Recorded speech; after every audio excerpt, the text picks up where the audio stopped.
Hello everyone, welcome to the channel. जैसे कि हम लोगों ने डिस्कस किया था कि अभी ये हमारा नया चैनल है और इसमें हम लोग बेसिक से हाई लेवल तक का केमिस्ट्री को कवर करेंगे। फ़िलहाल अभी ये फर्स्ट वीडियो है और इस वीडियो में हम लोग केमिस्ट्री की हिस्ट्री के बारे में थोड़ा सा जानेंगे। इसके बाद आने वाली वीडियोस में जैसा भी रिक्वायरमेंट होगी, जिस तरह से जो टॉपिक पर आप लोग को चाहिए होगा वीडियो, उस पर बनाते रहेंगे। पर थोड़ा सा उसकी हिस्ट्री के बारे में भी हम लोग जान लेते हैं।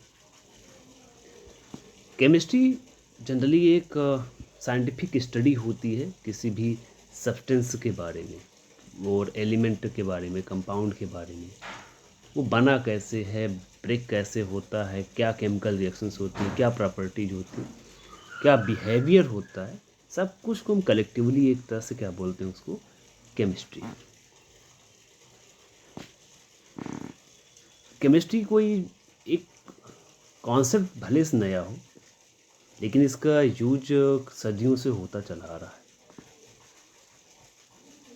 पुराने समय में लोग हर तरह की चीज़ें यूज करते थे, नई नई, उस ज़माने की नई हिसाब से नई ही टेक्निक हुआ करती थी। सब्सटेंस के बारे में जानने की कोशिश की जाती थी, बट टेक्नोलॉजी की उतनी ज़्यादा वहाँ पर उस टाइम पर अवेलेबिलिटी नहीं थी कि सही से उसको डिफ़ाइन किया जा सके या सही से उसकी स्टडी की जा सके। शुरुआत में एक विचार था कि जितने भी नेचुरल ऑब्जेक्ट्स हैं वो सभी सिर्फ 4 बेसिक एलिमेंट्स से बने होते हैं। वो 4 बेसिक एलिमेंट्स क्या क्या थे? अर्थ, एयर, फायर और वाटर। लेकिन ये जो धारणा है ज़्यादा दिन तक चल नहीं सकी। 5th से 6th बिफोर क्राइस्ट यानी BC में महर्षि कनाड नाम के एक इंडियन फिलोसोफर ने सबसे पहले किसी भी मैटर को या पदार्थ को, उन्होंने एक सोचा कि अगर हम लगातार इसको ब्रेक करते रहे, कट करते रहे उसके पीस, तो एक समय एक ऐसा आएगा कि ये डिवाइड होना बंद हो जाएगा और वो जो अनडिविजिबल पार्ट बचेगा उसको उन्होंने क्या नाम दिया? परमाणु।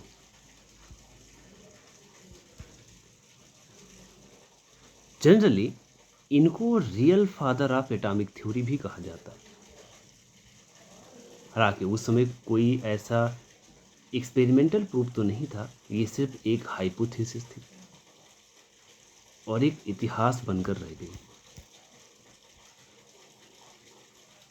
उसके कुछ समय बाद 4th सेंचुरी BC में 2 ग्रीक फिलोसोफर्स, डेमोक्राइटस और ल्यूसिपस,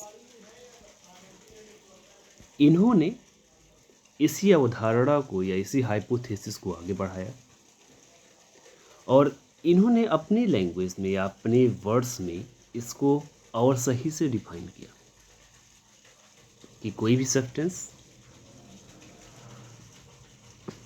एक एब्सोल्यूट नहीं है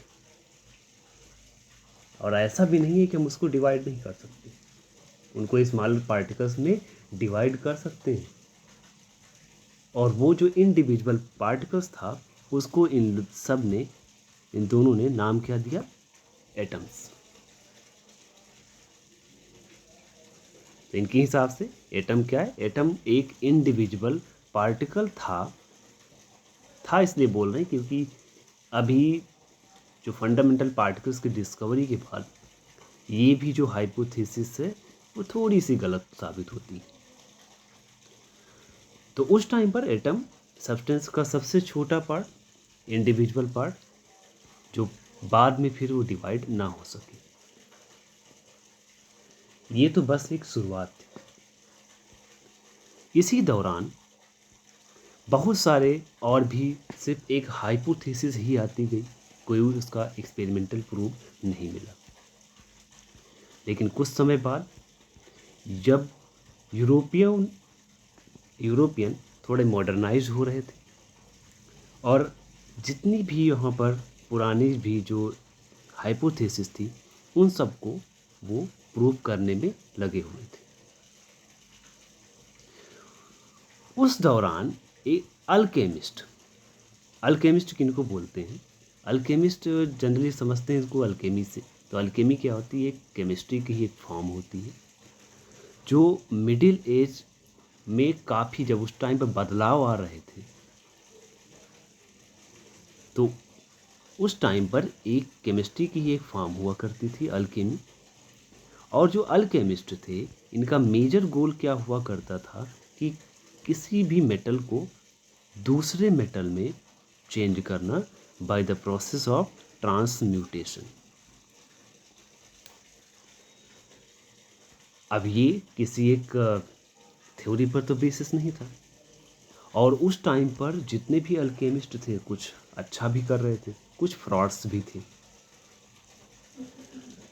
फ्रॉड्स इस तरह से कि उस टाइम पर एक प्रचलन हुआ करता था कि किसी भी मेटल को एक प्रीशियस मेटल गोल्ड में कन्वर्ट कर दिया जाए, और वो जो गोल्ड में कन्वर्ट अगर कर दिया जाए तो इसी के पीछे बहुत सारे अल्केमिस्ट लोगों का गलत फ़ायदा उठाना भी शुरू कर दिए।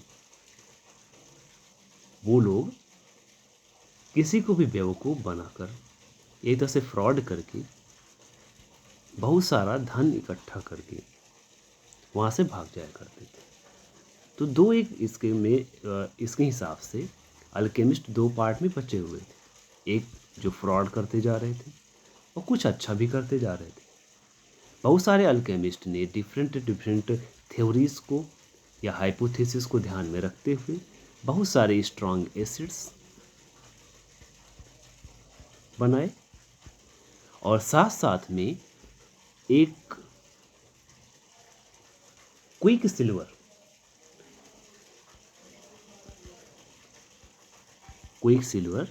जिसको बोलते हैं मरकरी को भी डेवलप किया है। तो वो था अल्केमिस्ट वाला दौर। अब आते हैं मॉडर्न केमिस्ट्री की ओर। मॉडर्न केमिस्ट्री की शुरुआत होती है 16th से 17th सेंचुरी के आसपास, और उस टाइम पर भी मेटलर्जी एक मेन ब्रांच हुआ करती थी केमिस्ट्री की। लेकिन एक्सपेरिमेंट की कमी की वजह से वो सिर्फ जो ट्रेडिशनल टेक्निक्स हुआ करते थे उन्हीं को यूज किया करते थे। उसी दौरान एक साइंटिस्ट या फिलोसफर रॉबर्ट बॉयल ने एक बुक पब्लिश कराया, द स्पेक्टिकल केमिस्ट, 1961 में। इसमें इन्होंने एयर के प्रेशर और वॉल्यूम में रिलेशन को बताया। लेकिन सबसे इम्पॉर्टेंट बात क्या थी कि इन्होंने बताया एलिमेंट के बारे में। इन्होंने डिफाइन किया कि एक एलिमेंट किसी भी सब्सटेंस का एक ऐसा पार्ट है जिसको हम फर्दर सिंपलर सब्सटेंस में बाय केमिकल मीन्स अलग नहीं कर सकते। और इन्हीं की हाइपोथेसिस को ध्यान में रखते हुए बाद में बहुत सारे मेटल्स की डिस्कवरी हुई। एक आयरनी है कि रॉबर्ट बॉयल को खुद नहीं पता था कि मेटल एक टाइप का एलिमेंट है, लेकिन उन्होंने जो मेटल का एक कॉन्सेप्ट दिया उसी के बेसिस पर बहुत सारे मेटल्स की डिस्कवरी भी हुई। धीरे धीरे समय बीतता रहा।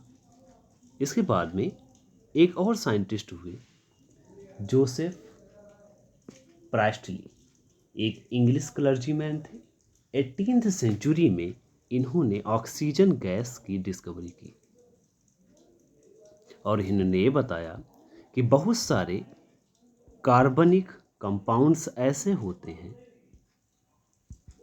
जो ऑक्सीजन के साथ में जलकर एक सब्सटेंस अलग से बनाया करते हैं, और उस प्रोसेस को इन्होंने नाम क्या दिया? कॉम्बशन।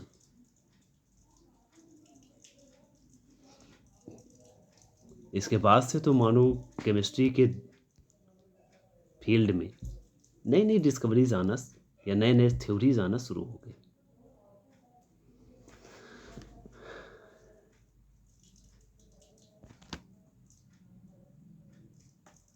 एक फ्रेंच साइंटिस्ट थे एंटोनी वॉन लेवोसिए। एंटोनी वॉन लेवोसिए ने इसी के बेसिस पर कि जिससे जो कार्बन के कंपाउंड्स हैं ऑक्सीजन के साथ कंबाइंड होके कार्बन डाइऑक्साइड का या फिर अदर गैसेस का फॉर्मेशन करते हैं, और इन्होंने इसमें इसी के बेसिस पर एक लॉ दिया जिसको बोलते हैं law of conservation of mass. Law of conservation of mass क्या है कि जितने भी अमाउंट सब्सटेंस को मिलाएंगे, इट्स मीन कि जितने यहाँ पर रिएक्टेंट्स होंगे जितने अमाउंट, उतने ही अमाउंट का ये प्रोडक्ट बनेगा। And mass of the substance can neither be created nor be destroyed, ये कॉन्सेप्ट इन्होंने दिया।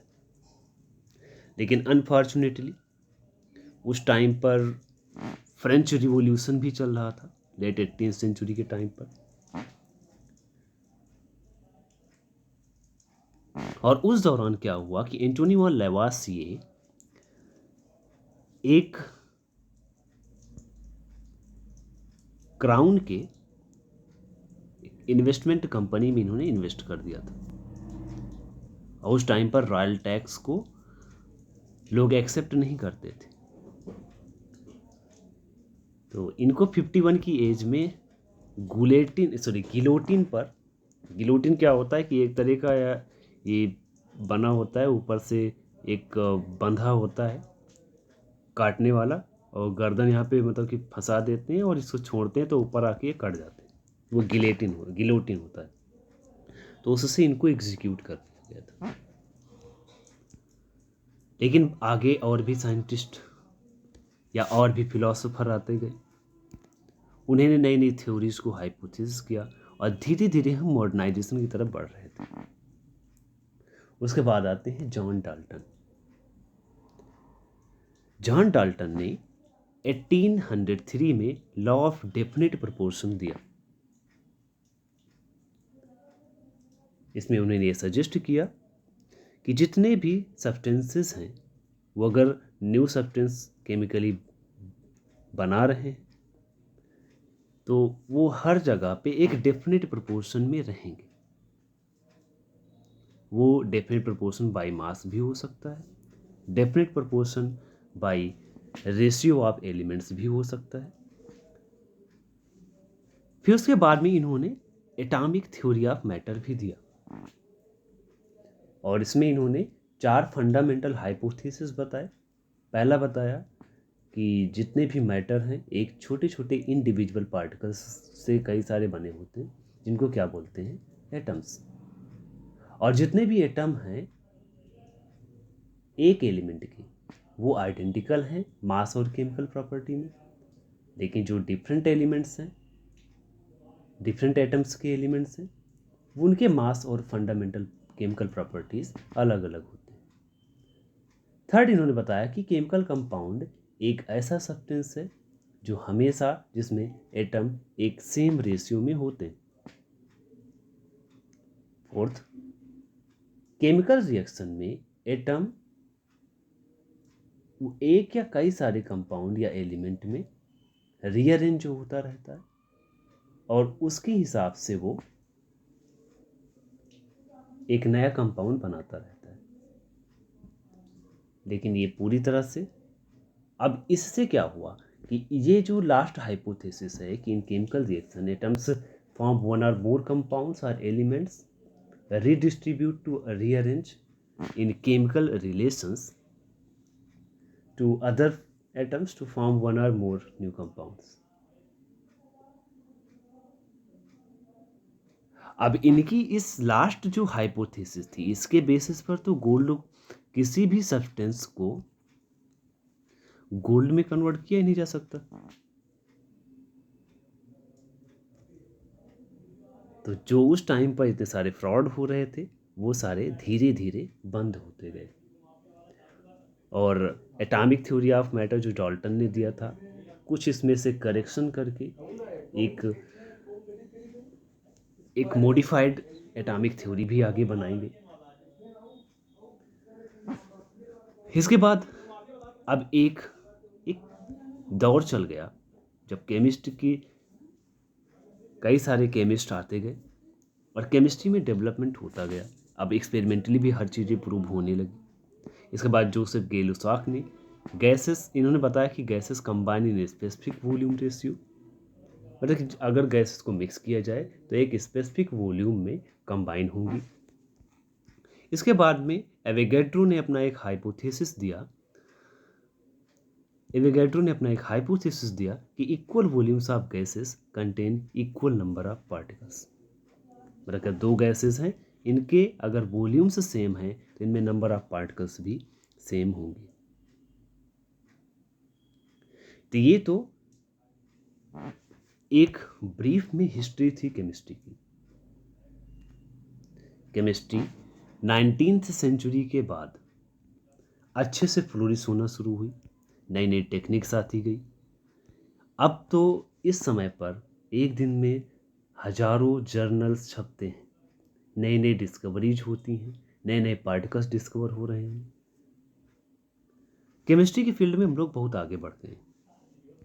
इस तरह से एक साथ केमिस्ट्री को स्टडी करना थोड़ा सा पॉसिबल है।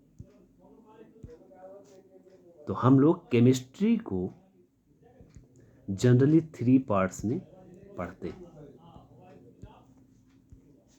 Inorganic chemistry,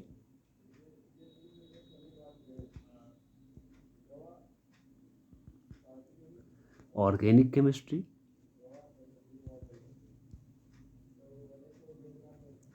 and physical chemistry.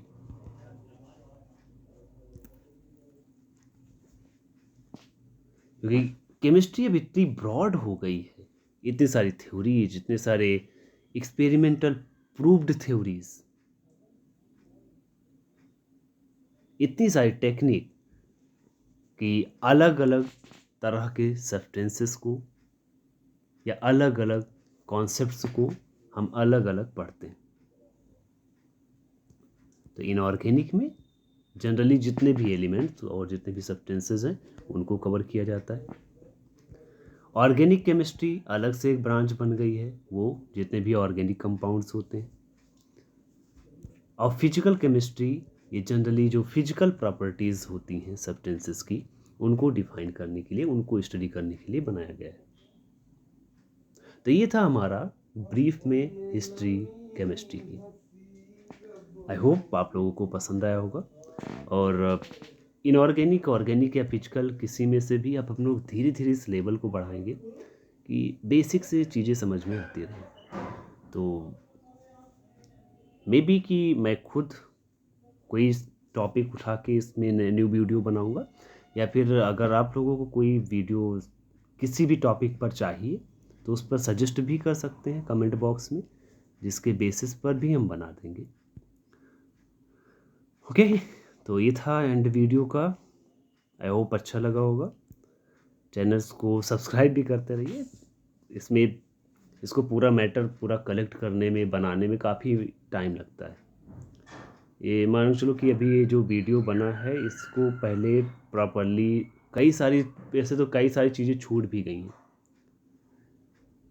लेकिन जितना ब्रीफ में हो सकता था, जो एक सिस्टमैटिक ऑर्डर था उसके हिसाब से इसको अरेंज करने में, इतना वीडियो बनाने में 2 से 3 घंटे की मेहनत लगती। तो थोड़ा सा अगर मोटिवेट तब होंगे जब ये बढ़ता रहेगा चैनल। सिर्फ पैसे की बात नहीं होती, पैसा मोनेटाइजेशन इतनी जल्दी भी नहीं होगा। बस हाँ, एक है कि मेरा भी शौक़ है पढ़ाने का। अगर आप लोगों का पढ़ने का शौक़ होगा तो रेगुलर इसको देखते रहेंगे, अटेंड करते रहेंगे। और हम भी इसको शुरू तो करेंगे बेसिक से ही, पर आप लोग जैसा भी सजेस्ट करेंगे, अगर जो भी उसमें चाहिए जिस टॉपिक पर, उस टॉपिक पर एक हफ्ते में, मतलब एक दिन में अगर एक नहीं आ रही है तो मोस्ट प्रोबेबल कि 1 वीक में 5 वीडियो या 4 वीडियोस तो आती रहेंगी, और आपके टॉपिक्स भी कवर होते रहेंगे। आपके जो डाउट्स हैं, डाउट्स को भी कमेंट बॉक्स में अगर डाल के तो उस पर भी वीडियो को बनाने की कोशिश करेंगे। Thank you so much.